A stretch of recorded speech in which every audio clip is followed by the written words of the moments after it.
এই মুহূর্তে যে ছবি আমরা আপনাদের সকলকে দেখাতে চাই এমবিএস নিউজের মাধ্যমে, বিষ্ণুপুর লোকসভা কেন্দ্রের তৃণমূল কংগ্রেসের প্রার্থী সুজাতা মণ্ডল ইন্দাস ব্লকের দশরথবাটি 128 নম্বর বুথ ও বৈকুণ্ঠপুর 152 নম্বর বুথ পরিদর্শন করলেন। দুটি বুথ পরিদর্শন করলেন সুজাতা মণ্ডল। এই মুহূর্তে যেমন ভোটারদের সঙ্গে সুজাতা মণ্ডল কথা বললেন, ঠিক তেমনি ভোট কর্মীদের সঙ্গে কথা বললেন তৃণমূল কংগ্রেসের প্রার্থী সুজাতা মণ্ডল। চলুন সব শেষে সাংবাদিকদের মুখোমুখি হয়ে সুজাতা মণ্ডল কি জানালেন আমরা সকলে তা শুনবো। ইন্দাস থেকে রিपोर्ट मिलन पाजा, एमबीएस न्यूज। प्लीज रिक्वेस्ट है आपसे, एक रिक्वेस्ट है, लेकिन वो तो अंदर जाने के लिए तो नहीं। सुनिए, ये लोग मेरे साथ पूरा दिन घूम रहे हैं, सब बूथ में गया, बूथ के अंदर मतलब वो जो रूम में वोट ले रहे हैं उस रूम के अंदर ये लोग घुस नहीं पाएंगे। मतलब ये नहीं है कि आप स्कूल में घुसने नहीं दोगे। ये जो नियम सब जगह में वही नियम है, हम लोग नियम जानते हैं। नहीं गार्ड नहीं आ रहा है, सिर्फ ये मीडिया से बात है। नो मेरा गार्ड बाहर में है।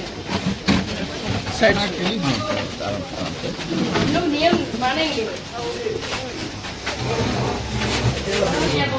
हमारा अनेक जगह যেতে হবে, ঠিক আছে দাদা?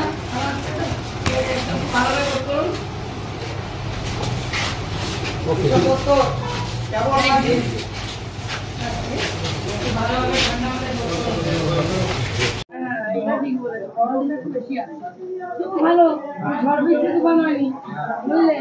আর কিছু ঘন্টা পেরিয়ে যাবে, ভালো ভালো।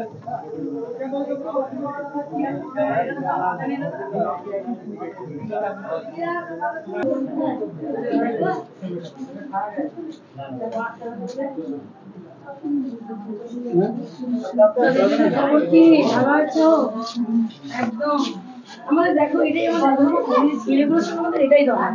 মেয়েদের গরম লাগে, আমাদের কষ্ট হয়, আমরা বলি, আর ওরা বলছে গরম লাগছে, গরম লাগছে, তারা একটু বরফ ফেলে দেওয়া।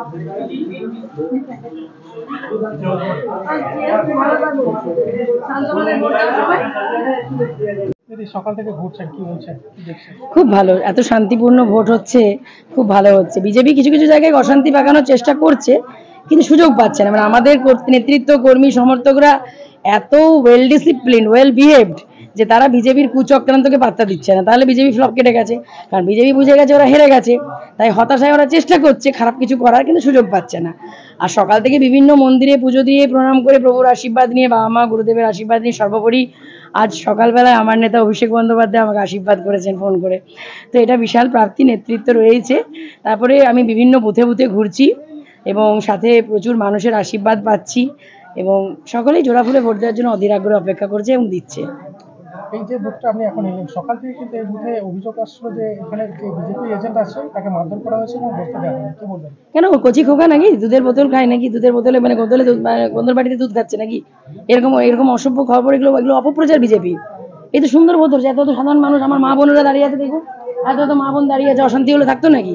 না বাড়ির বউদেরকে মানুষ বেরোতে দিত? তাহলে এগুলো বিজেপির কুচক্রান্ত, হেরে গেছে বুঝতে পেরে অপদার্থদের ব্যাপার। কারণ বিজেপির প্রার্থী খুব অভিনেতা, নিজেদেরই দলীয় এজেন্টকে নিজেরাই মারছে দুষ্কৃতি দিয়ে, আর তৃণমূলের ঘাড়ে দোষ চাপিয়ে বদনাম করানোর চেষ্টা হচ্ছে। তৃণমূলের খেয়ে দিয়ে কাজ নেই, তৃণমূল নিজেদের ভোটটা সুষ্ঠুভাবে করানোর দিকে মনোযোগী, বিজেপির দিকে তাদের কোনো মানে পাত্তা দেওয়ার কোনো দরকার নেই।